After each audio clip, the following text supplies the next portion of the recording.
Hello everyone, स्वागत है दोस्तों सभी का इंजीनियर्स वाला में। आई एम अविनेश, आप सभी का दोस्त। सुबह सवेरे सभी को नमस्कार and very very good morning. Morning dose में स्वागत है। तो गाइज आज हम यहाँ पे जो ऑटो ट्रांसफार्मर है इसको करेंगे क्या, टाटा बाय बाय, है ना। तो इसके जो सारे के सारे कॉन्सेप्ट है गाइज, इसको क्रिप्स फॉर्मेट में रिवाइज करेंगे। तो गाइज अगर यहाँ पे कोई भी आपको प्रॉब्लम है और पीडीएफ जो भी चाहिए हो गाइस, तो यहाँ पे simply join this Telegram channel Avinesh sir PW. यहाँ पे आपके सीनियर्स कनेक्टेड हैं, जूनियर्स कलीग सब लोग कनेक्टेड हैं। तो let's start the auto transformer. एक बार एनएसपी देख लीजिए कि ऑटो जो ट्रांसफार्मर होता है हमारे पास में, ऑटो ट्रांसफार्मर आपका दिखता कैसा है। तो आप सब लोगों ने कॉलेज में इसको देखा होगा ना, यहाँ पे ऊपर एक ढक्कन लगा रहता है और अपन क्या कर सकते हैं, यहाँ पे जो ट्रांसफार्मर है हमारे पास में इसके टर्न रेशियो वेरी कर सकते हैं। हालांकि अभी आपको बताऊंगा सारी चीज़ें। तो एक बार एनएसपी ले लीजिए ना। तो आई होप आपने एनएसपी ली होगी। Now let's start the class. तो हमारे पास में देखो जो ऑटो ट्रांसफार्मर है, तो ये हमारे पास में क्या है बेटा, टू वाइंडिंग ट्रांसफार्मर है। क्या है? टू वाइंडिंग ट्रांसफार्मर है। और यहाँ पे हमारे पास में जो आपकी वाइंडिंग से कैसे कनेक्टेड है हमारे पास में, ये आप देख सकते हैं। यहाँ पे आपकी इलेक्ट्रिकली हमारे पास में आइसोलेटेड है यहाँ पे, और मैग्नेटिकली क्या है हमारे पास में, मैग्नेटिकली हमारे पास में कपल्ड है। क्या है हमारे पास में, ये यहाँ से मैग्नेटिकली हमारे पास में, मैग्नेटिकली आपके पास में कपल्ड है यहाँ से, राइट। अब देखो ऑटो ट्रांसफार्मर को जब बनाते तो क्या करते हैं, यहाँ पे अपन सबसे पहले एक सिंगल कोर लेते हैं। क्या? यहाँ पे अपन सिंगल मैग्नेटिक कोर लेते हैं यहाँ पे। और ये जो कोर है यहाँ पे अपन क्या करते हैं, जो वाइंडिंग है वाइंडिंग को यहाँ पे लेते हैं। ठीक है, तो यहाँ पे अपन क्या लेंगे, जो वाइंडिंग है यहाँ पे वाइंडिंग को ले लेंगे लाइक दिस, इस तरीके से। तो ये हमारे पास वाइंडिंग आ गया। और ये जो वाइंडिंग है हमारे पास है, जो सिंगल कोर है बेटा, इसी सिंगल कोर के ऊपर आप क्या देंगे यहाँ पे, प्राइमरी और जो सेकेंडरी यहाँ पे दोनों अपन यहाँ से निकाल लेंगे। ठीक है, तो ये हमारे पास में स्टेप अप और स्टेप डाउन दोनों ही मोड में काम करता है। तो लेट्स कंसीडर स्टेप डाउन। तो ये हमारे पास में यहाँ पे क्या हो गया, इनपुट हो गया। और यहीं से आप क्या निकाल देंगे, जो आउटपुट है बेटा, यहीं से आउटपुट को अपन यहाँ पे निकाल देंगे। तो ये हमारे पास में क्या निकल गया, यहाँ से देखिए ये हमारे पास में आउटपुट आपका निकल गया। तो ये हमारे पास में क्या आ गया, so this is our V1। और ये हमारे पास में क्या आ गया, ये आ गया आपके पास में V2। तो बेसिकली ऑटो ट्रांसफार्मर हमारे पास में क्या है, ऑटो ट्रांसफार्मर एक आपके पास में ऐसा ट्रांसफार्मर जिसमें सिर्फ और सिर्फ सिंगल वाइंडिंग होता है। क्या होता है? सिंगल वाइंडिंग होता है हमारे पास में, आपके पास में। और यहाँ पे सिंगल वाइंडिंग के ऊपर हमारे पास में क्या होता है, प्राइमरी और जो सेकेंडरी दोनों हमारे पास में यहाँ पे कनेक्टेड होते हैं। वाइल टू वाइंडिंग ट्रांसफार्मर में दोनों वाइंडिंग कैसे होते हैं, electrically isolated, there is no electrical connection, है ना। जबकि यहाँ पे देख सकते हैं they are not electrically isolated. अब ऑटो ट्रांसफार्मर हमारे पास में गाइस स्टेप अप और स्टेप डाउन दोनों ही मोड में काम कर सकता है। आपका स्टेप अप और स्टेप अप दोनों ही, स्टेप अप और स्टेप डाउन दोनों ही मोड में ये क्या कर सकता है, यहाँ पे काम कर सकता है। So let's discuss step down auto transformer में, आपको स्टेप अप भी बताऊंगा। तो ये हमारे पास में क्या हो गया, तो यहाँ से हम लोग एक स्टेप डाउन ऑटो ट्रांसफार्मर ले लेते हैं।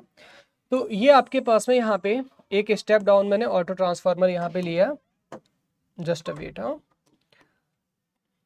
तो यहाँ से हमने क्या किया, एक स्टेप डाउन ऑटो ट्रांसफार्मर लिया। तो यहाँ पे वाइंडिंग हमारे पास में कैसा आएगा, ऑब्वियस सी बात है, यहाँ पे वाइंडिंग आपके पास में सिंगल वाइंडिंग आएगी। कैसी वाइंडिंग, यहाँ से हमारे पास में सिंगल वाइंडिंग आपकी आएगी। तो यहाँ से हमने क्या ले लिया, जो सिंगल वाइंडिंग है यहाँ पे, सिंगल वाइंडिंग हमने यहाँ पे ले लिया। ठीक है, सिंगल वाइंडिंग हमने ले लिया। और ये जो वाइंडिंग है गाइस, इसी पे अपन प्राइमरी और सेकेंडरी लेंगे। तो यहाँ से हम लोग क्या करेंगे, ये आपका टोटल ऊपर प्राइमरी हो गया और यहाँ से हमने क्या ले लिया, सेकेंडरी ले लिया। ठीक है, तो ये हमारे पास में देखो, ये आपके पास में क्या हो गया, सो ये हमारे पास है, so this is our V1। आप इसको चाहो तो VH भी लिख सकते हो ना, VH भी लिख सकते हो। और ये हमारे पास में कितना आ गया, और ये हमारे पास में यहाँ से क्या आ गया, आपका जो V2 हमारे पास है, ये V2 आपका निकल के आ गया। ठीक है, तो ये हमारे पास में सेकेंडरी वोल्टेज आ गया V2। तो एज यू कैन सी कि हमारे पास में जो V1 है, यहाँ से V1 is greater than the V2। अब देखो हमारे पास में, तो साथ ही साथ यहाँ पे देखो, ये यहाँ पे हमारे पास में इसके जो टर्न्स है कितने हो गए, ये आपके टर्न्स N2 हो गए। और यहाँ पे हमारे पास में जो टर्न्स है कितना हो गया, हमारे पास में N1 हो गया। तो ये हमारे पास में पॉइंट A ले लो, इसको पॉइंट B ले लो, और ये हमारे पास में पॉइंट C ले लो यहाँ पे। ठीक है, अब यहाँ पे हमारे पास में देखो, ये जो आपके पास में ए बी सी तीन पॉइंट है ना, तो ए सी हमारे पास में क्या होता है बेटा, ए सी होता है आपका कंप्लीट वाइंडिंग। इसको क्या बोलते हैं, इसको हम लोग बोलते हैं कंप्लीट वाइंडिंग। तो ये हो गया हमारे पास में क्या, कंप्लीट वाइंडिंग। ठीक है, so this is your complete winding. और आपके पास में अगर आप यहाँ से बी ऑफ सी को देखेंगे ना, तो बी ऑफ सी हमारे पास में क्या कॉमन आ रहा है। तो बी ऑफ सी हमारे पास में क्या हो गया, ये हो गया आपका कॉमन वाइंडिंग। ये भी छोटे छोटे पॉइंट्स आपके एग्जाम में पूछ लिए जाते हैं। तो ये हमारे पास में क्या हो गया, कॉमन वाइंडिंग हो गया, ठीक है। और आपके पास में जो आपका ए से लेके बी तक का पोर्शन है, इसको अपन क्या बोलते हैं, इसको बोलते हैं हम लोग यहाँ पे सेविंग वाइंडिंग। क्या बोलते हैं, इसको हम लोग यहाँ पे बोलते हैं क्या, सेविंग वाइंडिंग, ठीक है। तो ये हो गया हमारे पास में क्या, सेविंग वाइंडिंग। तो अब देखो हमारे पास में अगर हम बात करें तो यहाँ पे हमारे पास में करंट कितना आ गया बेटा, I1 आ गया, और यहाँ पे करंट कितना आ गया, I2 आ गया, ठीक है।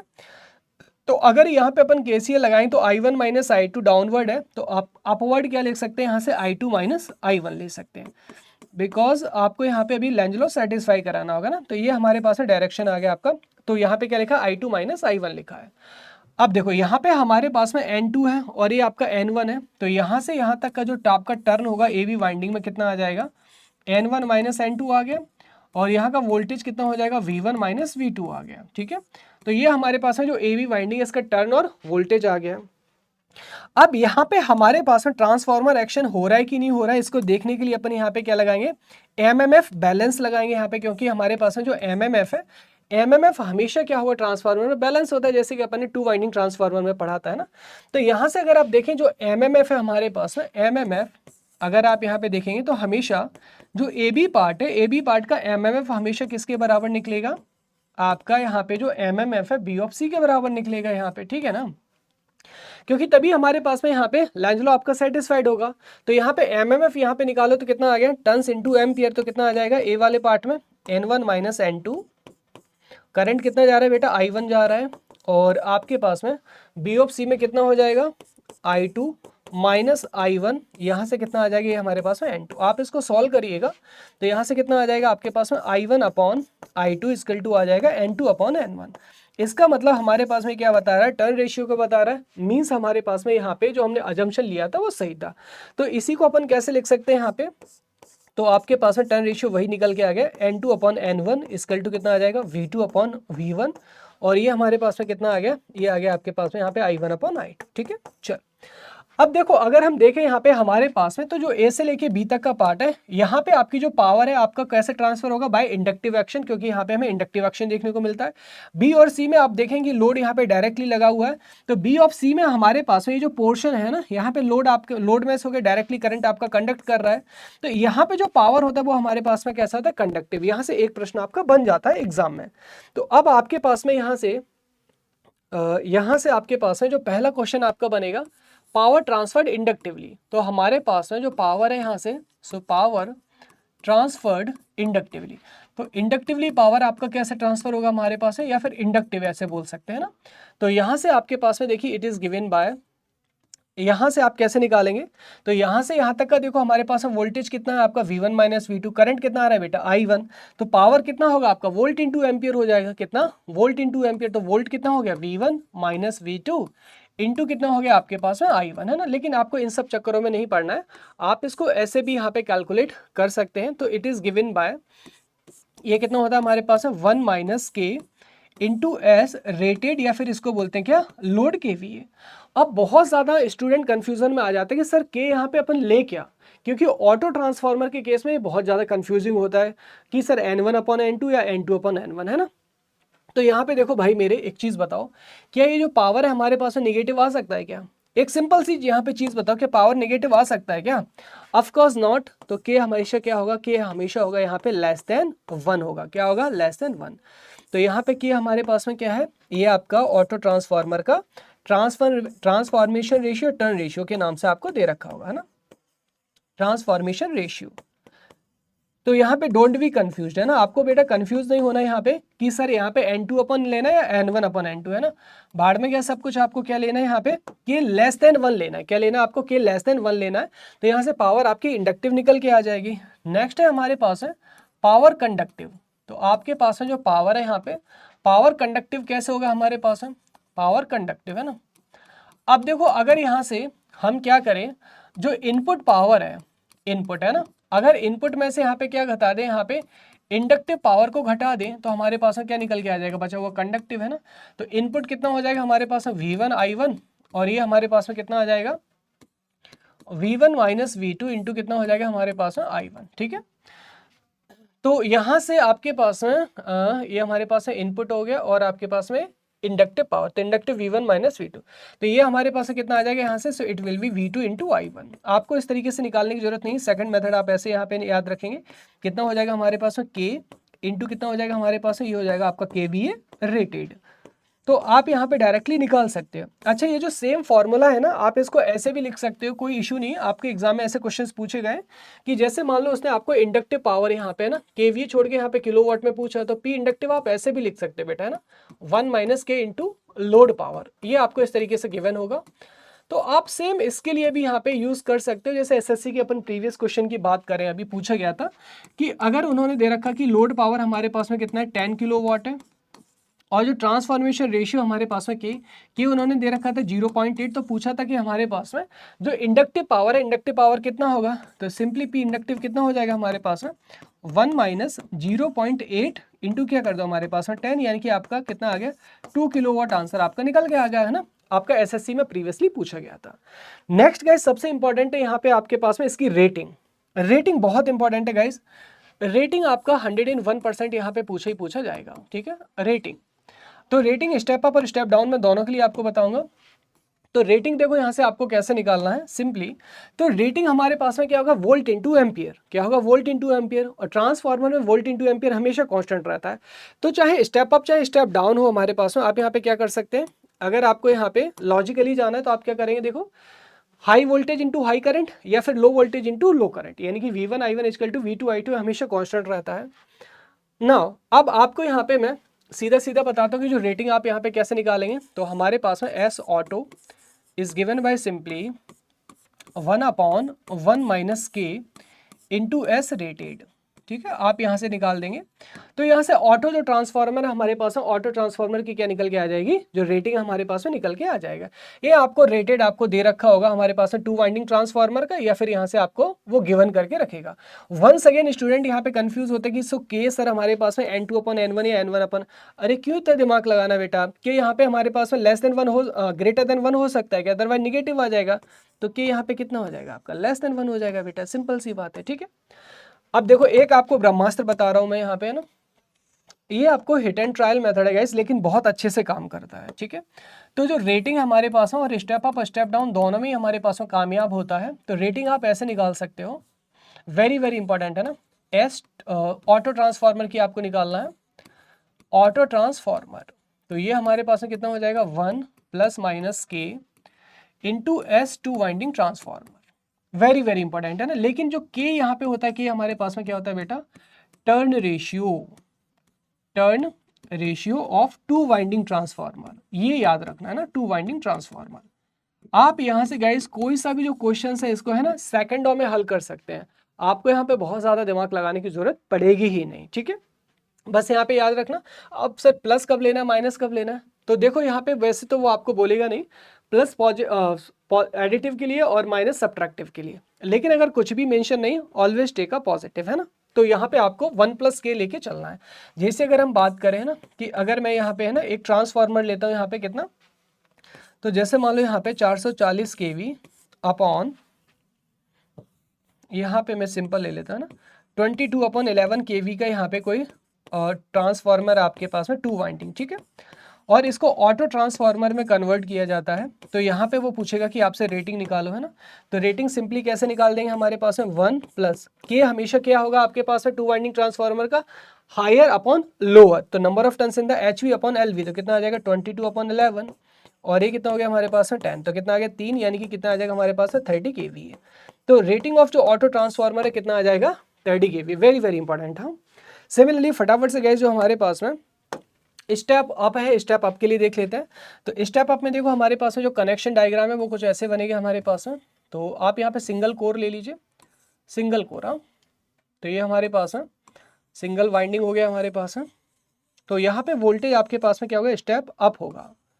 तो ये हमारे पास में क्या आ गया, स्टेप अप कनेक्शन आ गया। सिंपली ये आपके पास में क्या आ गया, यहाँ पे स्टेप अप कनेक्शन आ गया। तो ये हमारे पास में कितना आ गया V2 हो गया, और ये हमारे पास में कितना हो गया V1 हो गया, ठीक है। तो अगर स्टेप आपको दे रखा है तो सिंपली स्टेप अप में जो रेटिंग आप यहाँ पे निकाल सकते हैं, रेटिंग है ना, बाकी सारी चीज़ें सेम है। रेटिंग आप कैसे निकालिएगा, यहाँ पे हमारे पास में सिंपली इसकी जो एस ऑटो है कितना आ जाएगा 1 डिवाइडेड बाय 1 माइनस 1 अपॉन के इंटू एस रेटेड। अब यहाँ पे बताओ क्या यहाँ पे के आपका लेस देन 1 हो सकता है क्या?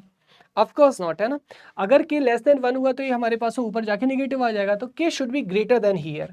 अब यहाँ पे जो के हमारे पास के आएगा, के आपका ग्रेटर देन 1 आएगा, के आप ग्रेटर देन 1 रखोगे तब ये फ्रैक्शन हमारे पास 1 से कम आएगा, तो आपके पास में पावर पॉजिटिव निकल के आ जाएगी हमारे पास में। सिंपल है ना। चलिए, एक गाइस वो आपसे पूछेगा यहाँ से कि जब हमारे पास में जैसे 2 वाइंडिंग ट्रांसफार्मर है, तो 2 वाइंडिंग ट्रांसफार्मर से अपन यहाँ पे क्या करते हैं, ऑटो ट्रांसफार्मर में जब इसको कन्वर्ट करते हैं, किसमें, ऑटो ट्रांसफार्मर में कन्वर्ट करेंगे, तो यहाँ पे बेसिकली हमारे पास है मटेरियल क्या होगा, सेव होगा हमारे पास, है ना। यहाँ से क्या होगा, आपका जो मटेरियल है हमारे पास है, मटेरियल आपका सेव होगा। तो वो आपसे पूछेगा कि यहाँ पे इनका जो कॉपर सेविंग है हमारे पास में, कॉपर सेविंग का रेशियो कितना आएगा, क्या आएगा, कॉपर सेविंग का रेशियो। तो ये गाइस हमारे पास में कितना आता है, सो एस ऑटो डिवाइडेड बाय कितना आ जाएगा हमारे पास में, एस टू वाइंडिंग, ठीक है, और ये कितना आ जाएगा हमारे पास में 1 माइनस के। तो आपके पास में जो ऑटो ट्रांसफार्मर है यहाँ पे कितना हमारे पास में कॉपर मटेरियल सेव होगा, 1 माइनस के times of the S two winding transformer. तो आपके पास में जैसे मान लीजिए कि यहाँ पे उन्होंने दे रखा है 0.7, तो हमारे पास में 0.3 टाइम्स आपका क्या हो जाएगा, यहाँ पे आपका मटेरियल सेव हो जाएगा, ठीक है। तो इसके ऊपर कई सारे जो क्वेश्चंस एग्जाम में बन जाते हैं, वेयर के हमारे पास में क्या है, सो के इज द ट्रांसफॉर्मेशन रेशियो। तो यहाँ से आपको बेटा डायरेक्टली क्वेश्चंस आपको यहाँ पे देखने को मिल जाएंगे। फटाफट से इसको समराइज कर लेते हैं हमारे पास में ना, इंपॉर्टेंट पॉइंट्स हमने देख लिए ना, इंपॉर्टेंट पॉइंट ये है हमारे पास में। तो अगर हम यहाँ पे इसको समराइज करें तो आपके पास में क्या क्या आ जाता है हमारे पास में, देखिए आपका जो मटेरियल यहाँ पे मटेरियल है हमारे पास में, सेविंग ऑफ कॉपर मटेरियल हो गया हमारे पास में ना, कॉस्ट हमारे पास में लो होती है क्योंकि मटेरियल सेव होता है हमारे पास में, लो ऑपरेशन मेंटेनेंस हमारे पास में कम होता है, और यहाँ पे जो एक्साइटेशन करंट की जरूरत होती है 2 वाइंडिंग ट्रांसफार्मर के कंपैरिजन में, ये भी हमारे पास में कम होता है। इफिशियंसी हमारे पास में क्या होती है, काफ़ी ज़्यादा हाई होती है क्योंकि आपके पास में लीकेज रिएक्टेंस वोल्टेज रेगुलेशन कम होता है हमारे पास में, ये सेकंड पॉइंट लिखा भी है। वोल्टेज रेगुलेशन हमारे पास में क्या होता है, better than to the similar product, है ना।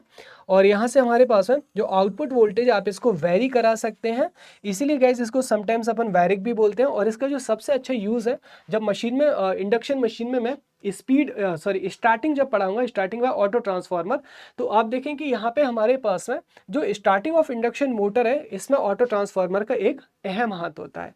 तो ऑटो ट्रांसफार्मर के केस में गाइस हमारे पास में इफिशियंसी क्या होगी, इफिशियंसी आपकी ज़्यादा होती है।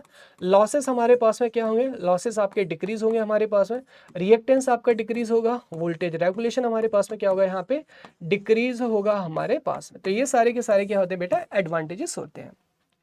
I am damn sure guys कि यहाँ से इसके ऊपर आपके पास में जो एग्जाम में जो क्वेश्चन है फंस जाएगा। हिंदी मीडियम के लिए भी मैंने यहाँ पे लिख रखा है, ठीक है। So thank you so much everyone guys. ये ऑटो ट्रांसफार्मर के जितने भी मैं आपको यहाँ पे फॉर्मूला रिवीजन कराए, बस आप इतना कर लीजिए, 90% एसएससी जेईई के क्वेश्चन सीधे सीधे यहाँ पे इसके ऊपर पूछे जाते हैं। आप पीवाईक्यू देखेंगे, यहाँ पे इन फॉर्मूला को अप्लाई कीजिएगा, डेफिनेटली यू डिड इट। अब इसके बाद अपन लोग गाइस यहाँ पे स्टार्ट करेंगे क्या, जो डीसी मशीन है, डीसी मशीन को यहाँ पे स्टार्ट करेंगे क्योंकि मशीन का काफ़ी लंबा चौड़ा टॉपिक है ना।